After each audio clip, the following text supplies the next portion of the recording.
Welcome to the Glytamins audio presentation. In the next 20 minutes, you will learn what gallstones are, what kinds of problems they can cause, and what you can do to get rid of them. Gallstones are nothing more than coagulated bile. Bile is the green alkaline liquid produced by the liver, which, among other things, helps us digest our food. The liver produces about 1 liter of bile a day and stores it in a muscular sac called the gallbladder. The gallbladder then squirts this bile down a tube called the common bile duct into the small intestines to mix with the food that comes from the stomach. Well, that's what's supposed to happen. Unfortunately, with nutritional deficiencies and exposure to certain toxins, bile can thicken and form what is known as biliary sludge. When this biliary sludge forms, it makes it very hard for the gallbladder to get the bile into the small intestines. It's like trying to squeeze glue through a straw. It is out of this biliary sludge that gallstones are formed. Gallstones and biliary sludge disrupt the normal flow of bile, causing 3 different types of problems. The first set of problems is related to not getting enough bile into the intestines. The second set of problems occurs when toxins, unable to leave the body through the bile, back up and accumulate in the liver and the bloodstream.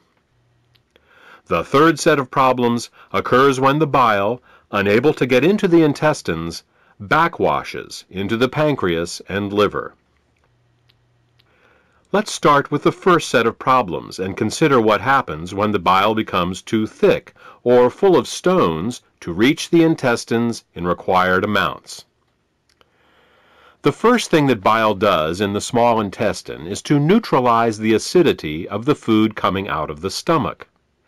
In order to disinfect and digest the food that we eat, the stomach secretes hydrochloric acid. Did you ever wonder why the stomach doesn't digest itself? It's because the stomach has a special mucus layer that protects it from this hydrochloric acid. But the small and large intestine have no such protection. Instead, they rely on bile.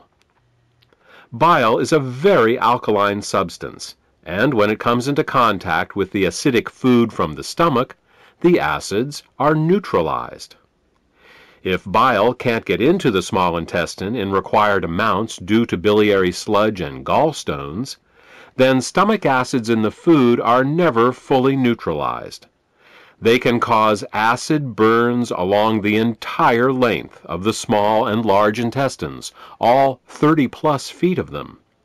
We experience this as indigestion, heartburn, ulcers, and all manner of digestive complaints. In essence, we are digesting our own intestines. The next thing that bile does in the intestine is to emulsify the fats and oils in the food that we eat. Emulsification is the process by which fats and oils are made water-soluble. To understand emulsification, think of soap. It's next to impossible to rinse grease off a dish with just plain water. But if you put a drop of soap on the dish, the grease washes right off. That's because soap is an emulsifier. It's what allows fats and oils to mix with water. Bile is the body's natural emulsifier, and it is what allows us to digest the fats and oils we eat.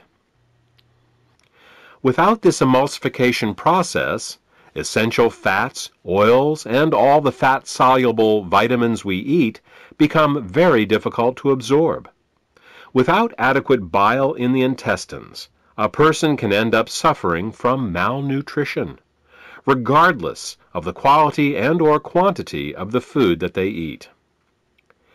If eating fats and oils gives you indigestion, or if you have difficulty with food absorption, it could be due to biliary sludge or gallstones. The next thing that bile does in the intestines is to stimulate Peristalsis. Peristalsis is the rhythmic, wave-like motion of the intestinal muscles that moves the food through our digestive tract. If you don't get enough bile into your intestines, you're bound to be constipated, no matter how much fiber you eat. Some people have the misfortune of experiencing alternating constipation and diarrhea. This can be a very confusing experience, but the cause can be quite simple.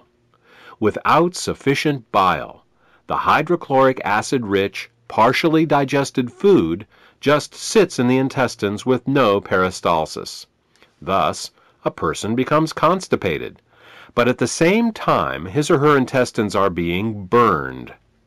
When enough acids build up and the intestines can't take it anymore, they purge themselves with a bout of diarrhea.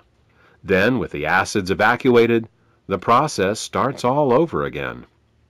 If you are experiencing problems with constipation, diarrhea, or both, biliary sludge and gallstones could be the cause.